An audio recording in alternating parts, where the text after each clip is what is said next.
Hola,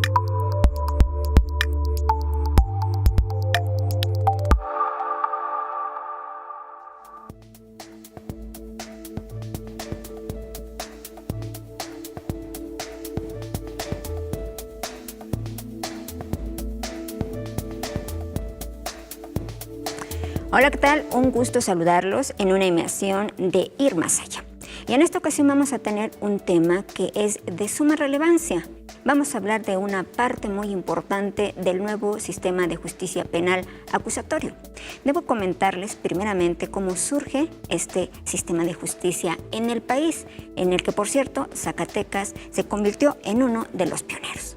Debo comentar que en 2007 Zacatecas, junto con otros 6 estados, se volvieron pioneros en implementar este nuevo sistema de justicia penal adversarial, pero fue en 2008 que se realizó una profunda reforma en la Constitución Política de los Estados Unidos Mexicanos y el 18 de junio fue publicado en el Diario Oficial de la Federación esta reforma constitucional que se aplicó para todo México. Se les dio 8 años a todas las entidades para que lo aplicaran y fue hasta el 18 de junio de 2016 que venció este plazo para que pudieran aplicar este modelo que respeta los derechos tanto de la víctima como del imputado bajo la presunción de inocencia. Debo comentar que el nuevo sistema de justicia penal está dividido en 3 etapas, que es la investigación, la etapa intermedia y de vinculación y el juicio oral. Pero como les dije al principio, vamos a hablar de una parte muy importante de este nuevo sistema de justicia penal. Me refiero a la prueba pericial o científica. Se menciona que es en varios movimientos que se realiza esta prueba pericial. Primero, se implica desde el cuidado de la escena del crimen, su hallazgo, la identificación, la fijación, la copia de los embalajes, de los indicios más bien, el traslado de estos y la cadena de custodios. Justamente desde aquí comienza la prueba pericial, pero también hay en otra etapa que es el segundo, y aquí se le menciona por parte de los especialistas que es la gestión forense, y de alguna u otra manera es cuando se busca llevarla a los laboratorios para obtener los resultados probatorios. Y en un tercer momento también puede ser para el estudio o análisis científico de las sustancias o evidencias que se comprueban con otros para finalmente llegar a una conclusión técnica o científica sobre un hecho. Bueno, esta es la parte importante de la prueba pericial, pero en Zacatecas, ¿quién se encarga de realizar esta prueba científica? Estamos hablando de que después de muchos años la Procuraduría de Justicia del Estado de Zacatecas tuvo estas áreas, pero es a partir de casi un año que se logra tener todo en conjunto y la creación del Instituto Zacatecano de Ciencias Forenses, que tiene o debe de tener varias áreas, como es el área de química forense, medicina legal, servicio médico forense, también la bodega de indicios, criminalística, en fin, una serie de áreas que son de suma importancia para poder realizar esta prueba científica. Pero justamente, como les comentaba, este Instituto Zacatecano de Ciencias Forenses tiene poco. Y yo quisiera primeramente mostrarle este video.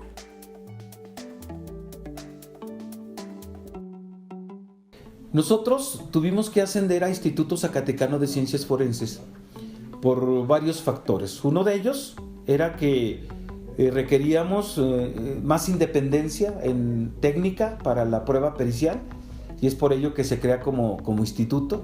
Si bien es cierto, pertenecemos a la Procuraduría General de Justicia del Estado de Zacatecas, que es quien nos tiene acogidos. Esa instancia nosotros trabajamos de la mano junto con el Ministerio Público en todo lo que es la prueba pericial. Y otra de las cosas era pues abrirse un poquito incluso hasta el público. Entonces, a partir de septiembre del año pasado, fue inaugurado en forma oficial el Instituto Zacatecano de Ciencias Forenses, y pues obviamente con un sesgo diferente para precisamente tener todas nuestras especialidades con una mejor calidad, tener nuestras especialidades sobre todo con un proceso de acreditación bajo normas internacionales. Nosotros, Servicios Periciales, trabaja bajo normas internacionales. estamos en ese proceso donde ICITAP, que es una instancia internacional que emana de la Embajada de Estados Unidos en México, nos está acreditando de tal manera que todas nuestras metodologías, así como los procesos que se siguen dentro del instituto para tener una calidad adecuada, los certifiquemos, los acreditemos, y tenemos dos áreas muy importantes, que sería el área de química forense y el área de genética forense. Tenemos todo el área de medicina legal, en donde tenemos 5 consultorios y una jefatura, y cada uno de los consultorios está equipado con mesas ginecológicas para atención a víctimas de delitos sexuales. Por otro lado, tenemos un área de un departamento de no identificados, en donde tienen un control de todas las personas que no están identificadas, precisamente para poder llevar bases de datos y poderlos identificar. De ahí nos pasamos al anfiteatro, donde tenemos un anfiteatro, es una sala de anfiteatro que tiene 3 planchas, más una sala isóptica que es para dar clases, y aparte otra sala en donde hay un área de putrefactos y de restos óseos, o sea, para poder realizar dictámenes antropológicos, con un área de refrigeración. Tenemos un área en donde es el área de balística forense. El área de balística forense, tenemos una terminal que se llama IBIS, que por cierto costó prácticamente $1 millón. Tenemos microscopios de comparación y tenemos gente altamente calificada, en donde se está realizando una serie de pruebas balísticas en todos aquellos casos en donde haya intervenido un arma de fuego. Si encontramos casquillos, si encontramos balas, si encontramos algún proyectil, etcétera, bueno, todo eso es analizado a ese nivel. Junto con ellos, AFIS es un área que identifica por medio de huellas dactilares a las personas, pero con un sistema prácticamente internacional de búsqueda de huellas dactilares. Tenemos un laboratorio en donde la ofoscopía va y trabaja indicios. A lo mejor, no sé, si una taza tenemos una huella dactilar, pues la ofoscopía se encarga de hacer búsqueda lofoscópica precisamente en ese lugar. Y a un lado tenemos 2 laboratorios más, que es un laboratorio de informática forense, el otro laboratorio son las oficinas de grafoscopía, y un laboratorio de grafoscopía en donde se analizan todos los documentos cuestionados. El nuevo edificio pues obviamente ya está hecho exprofesamente para ese tipo de funciones, ¿sí? Y está visualizado y hacia lo que viene siendo el trabajo ya netamente pericial, con las comodidades y con las instalaciones adecuadas para esto, ¿no? Y para albergar obviamente los equipos que nos sirven para esas tareas, ¿sí? Por ejemplo, entonces, en el área de química forense, ¿sí? Es un área bastante grande con varias secciones. Ya hay un área específica para toxicología, hay un área específica para microscopía, hay un área de vía húmeda en donde se tienen la infraestructura necesaria para poder analizar indicios grandes, para poder extender prendas de vestir. Tenemos áreas específicas para infrarrojo, por ejemplo, áreas específicas para cromatografía de gases, que son obviamente divisiones que nos evitan contaminaciones, que nos evitan el traer indicios de un lugar a otro, que el perito que se dedica a una sola área tenga la comodidad de tener ahí todos los elementos necesarios para las pruebas que específicamente él realiza. Tenemos igualmente equipos de primera generación, como lo son los secuenciadores, como lo son los equipos de PCR para multiplicar o replicar ADN de pequeñas cantidades, maximizarlas, y sobre todo contar con las áreas específicas para toma de muestra, para extracción, para secuenciación, para multiplicación del ADN. Entonces, todo está pensado ya en este nuevo instituto precisamente a las funciones, e incluso está proyectado para el crecimiento que se pueda tener en cierta cantidad de años en las áreas específicas. Entonces va enfocado sobre todo a eso. Y bueno, pues ya vimos ya vimos en pantalla en este video la parte importante de lo que realiza el Instituto Zacatecano de Ciencias Forenses, y para hablar de ello tengo aquí en el estudio, que le agradezco que estén aquí, al doctor Víctor Manuel Guerrero García, quien es el director del Instituto. Buenas tardes, buenas noches. Buenas noches, a sus órdenes. De igual manera también tenemos a Sotbel Ignacio Carvajal Palacios, quien también está por parte del Instituto Zacatecano de Ciencias Forenses. Buenas noches. Buenas noches. Y bueno, yo creo que debo partir para poder explicar la importancia de en qué momento entran en funciones los sistemas o el servicio pericial. ¿En qué momento comienza su trabajo? Desde el momento en que tiene conocimiento de un hecho delictivo. Bueno, el Instituto Zacatecano de Ciencias Forenses, como ya se ha comentado, tiene una serie de peritos en diferentes ramas. Cuando en un momento dado se da una noticia criminal en la cual se presume que hay un hecho delictuoso, un homicidio, un robo, secuestro, lo que sea, inmediatamente nosotros somos notificados vía telefónica, vía WhatsApp, incluso con los medios de comunicación que hay ahora, y nosotros, de acuerdo al caso, enviamos un grupo de peritos con el propósito de que acuda al escenario del crimen para que sea intervenido metodológicamente para poder obtener indicios, evidencias, para en un momento dado esa evidencia sea probatoria. Esa parte me interesa que mencione usted, porque algo de lo que es de suma importancia para la investigación es que no se contamine esa escena del crimen. Claro, cuando hay un hecho delictuoso, nosotros tenemos en el mismo sistema un hecho que es muy interesante y que me da gusto que usted lo mencione, porque el público debe de entender eso. Cuando se suscita un hecho, quedan en ese lugar de los hechos o del hallazgo gran cantidad de indicios que pueden o no tener relación con los hechos. Entonces, generalmente nosotros tenemos un primer respondiente que hemos apelado mucho a su capacitación para que cuando llegue al escenario del crimen, inmediatamente aplique una metodología con el propósito de acordonar la escena del crimen. Si la escena del crimen está acordonado y nosotros estamos partiendo del hecho que desde el inicio que nos damos cuenta o que se da cuenta cualquier autoridad, el escenario del crimen está preservado. Y si está preservado, pues eso va a dar como consecuencia que si tú haces algo bueno y bien hecho desde el principio, todo va a estar bien hecho.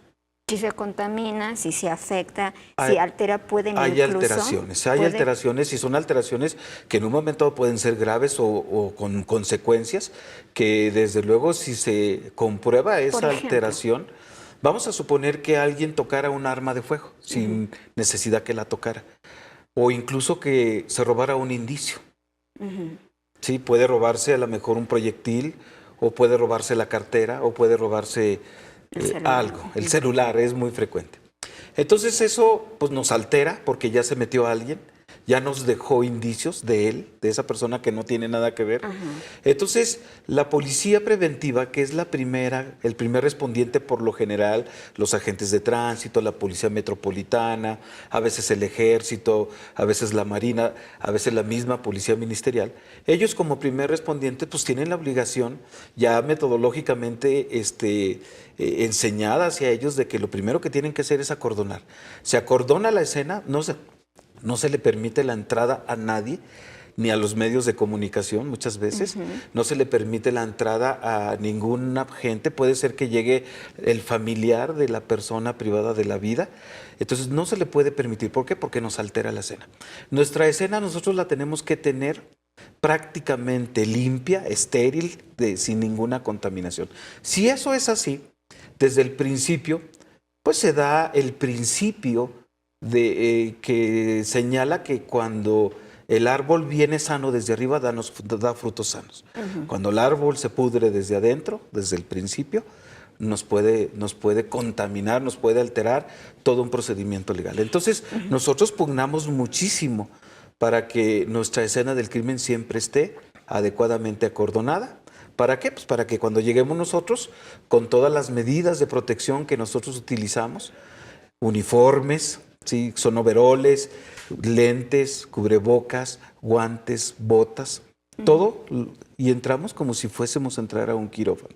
Entramos a esa escena, o no la contaminamos nosotros, y obviamente todo está intacto, y eso nos da como consecuencia que tengamos mejores resultados. Cierto. Y también, bueno, en este caso ambos ya tienen una carrera amplia, tanto como peritos y en la área criminalística, pero también ayer que comentábamos y hacíamos esta entrevista se mencionaba algo importante, la capacitación, y en el momento, si nos pasamos de este primer momento, que es la escena del crimen, ¿cuál sería en este momento también para todo el equipo de peritaje ya una vez que llegan al Instituto de Ciencias Forenses? Sí, bueno, actualmente la capacitación que se da a los peritos que asisten al lugar de los hechos es una capacitación basada en estándares internacionales. Incluso, como viene el programa pagado en cierta manera por Iniciativa Mérida, ¿sí? Mucho del programa se basa en las funciones que hacen también los criminalistas, por ejemplo, en Estados Unidos. Sí, estamos siendo capacitados incluso por gente nombrada en Estados Unidos como CSI, es decir, especialistas, investigadores en el procesamiento de la escena del crimen. ¿Sí? Entonces, lo que se trata es que tengamos nosotros una capacitación a nivel internacional, que cumplamos con los estándares internacionales y que sepamos, obviamente, evitar toda la problemática que puede generar el no trabajar en un lugar de los hechos adecuadamente.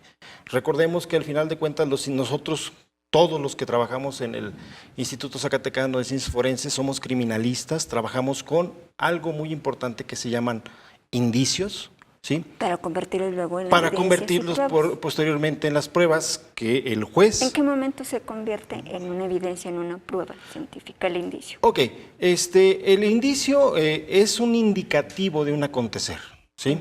Es cualquier cosa que nos pueda llamar la atención en un lugar de los hechos, en un evento, en una víctima, y que nosotros vamos a analizar para ver si tiene relación, para ver qué tanta importancia tiene, para buscar cómo vincular a las personas, a las víctimas, al victimario, conocer lugares de los hechos, en fin, ¿sí? Y se convierte en prueba desde el propio momento en que el juez la toma como un argumento, ¿sí? Para justificar su sentencia, al final de cuentas, ¿sí? Ustedes solamente esta parte es importante, ustedes solamente trabajan para cuestiones penales, no de otro tipo, y siempre y cuando sea para sustentar o soportar una investigación en un proceso.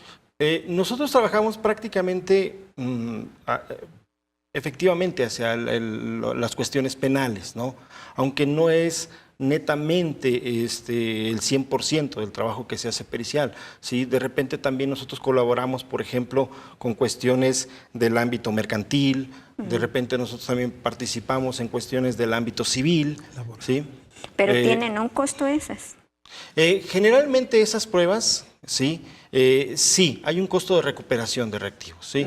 El presupuesto que a nosotros se nos da, pues mucho va enfocado precisamente a las cuestiones penales. Entonces, sí se puede hacer, por ejemplo, una prueba de ADN para resolver un caso civil, pero en algunas ocasiones, bueno, ese recurso hay que recuperar para que se siga aplicando en lo que en realidad se invirtió ese dinero, ¿no?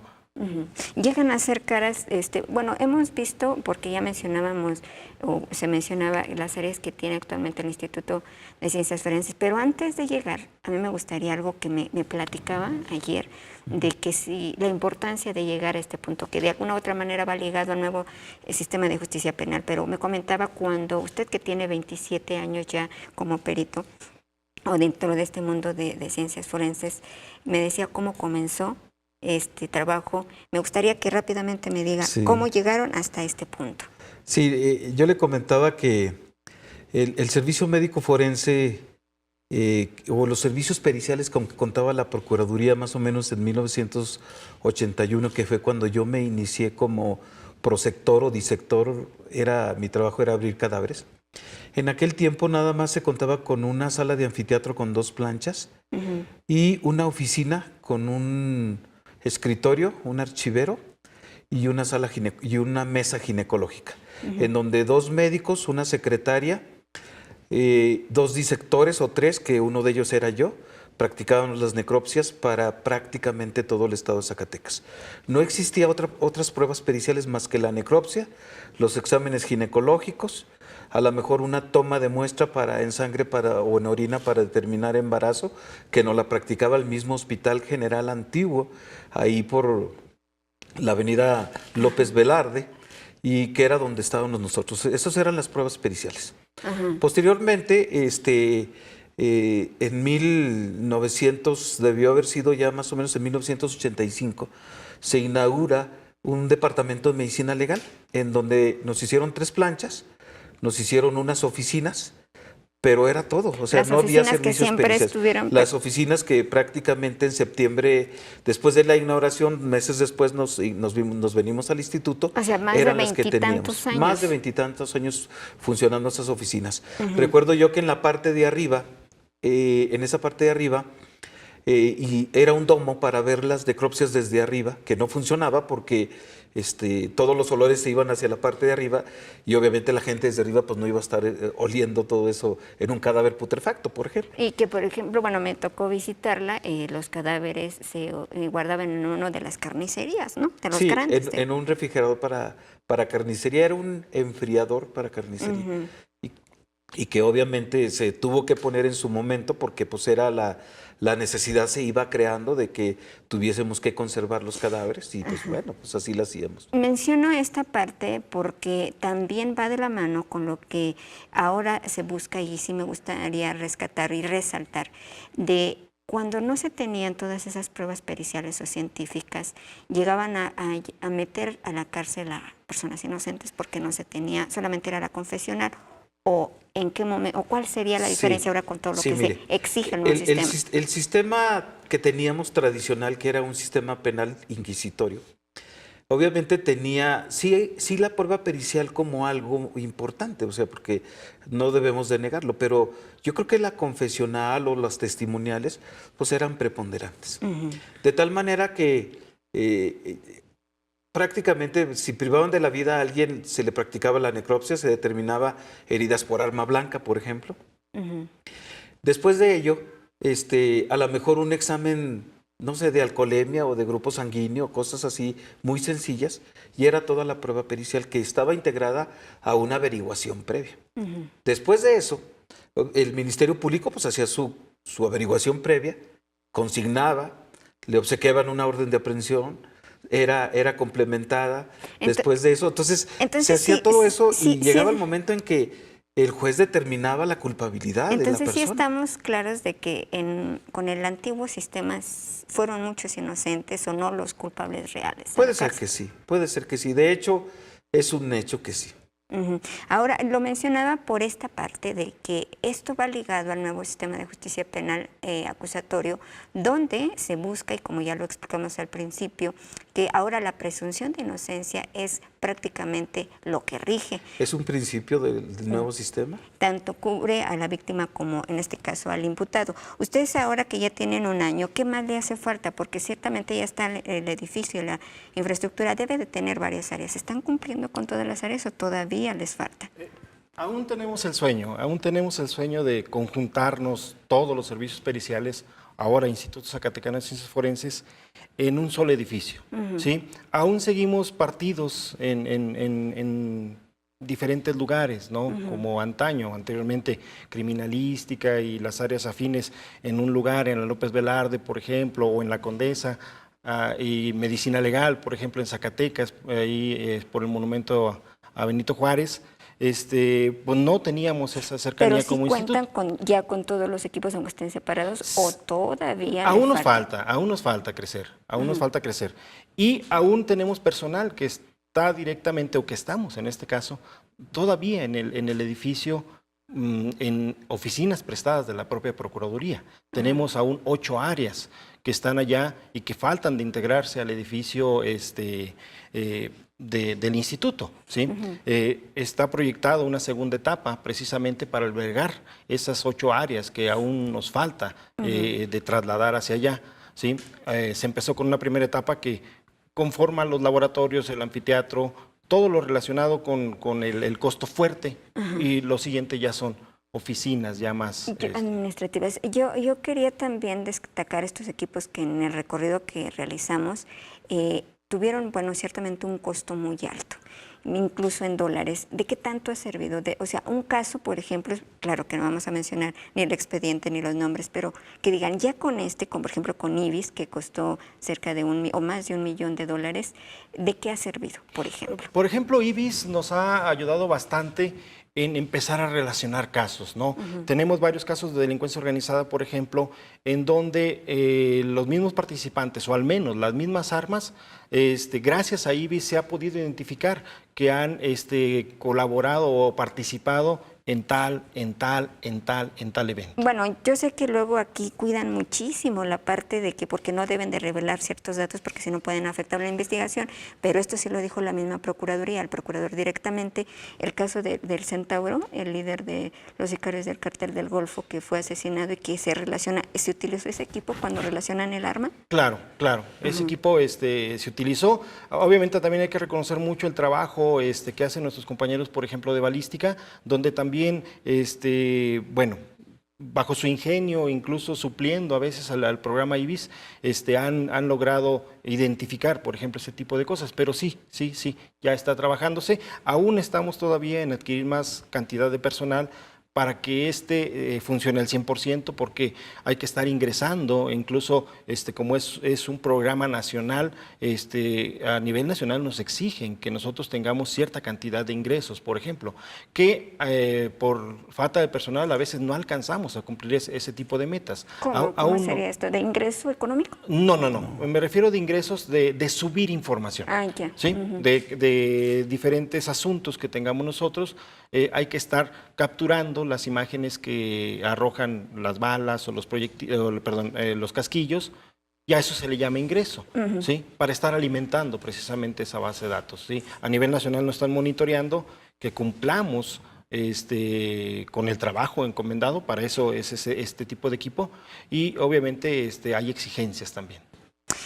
Yo quiero saber cuál de todas estas áreas al instituto les ha ayudado para decir, hemos tenido investigaciones que si no hubiéramos tenido tal área, se hubieran caído.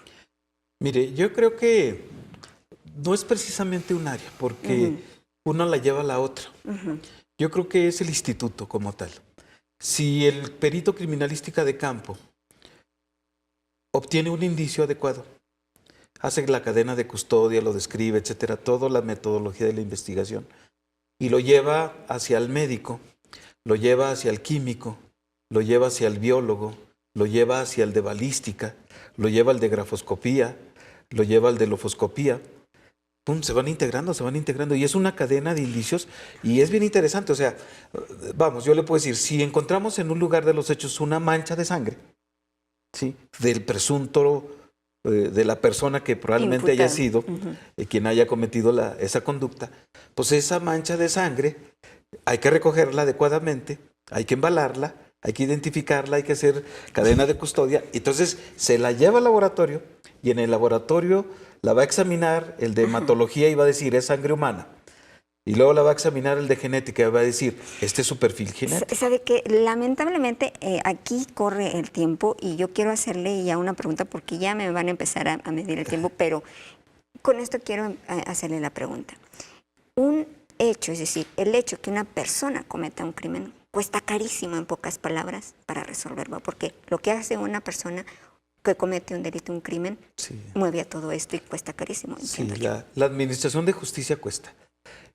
El nuevo sistema penal acusatorio implica que haya prueba pericial científica acreditada.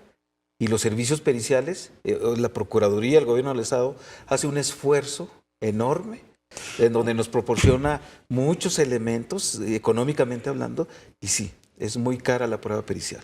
Haga de cuenta que no le quiero dar así costos, ¿no? Pero hemos tenido casos en donde nosotros vemos que lo que le ha invertido la Procuraduría en puros servicios periciales son 100, 200, 300 mil pesos. ¡Qué caray!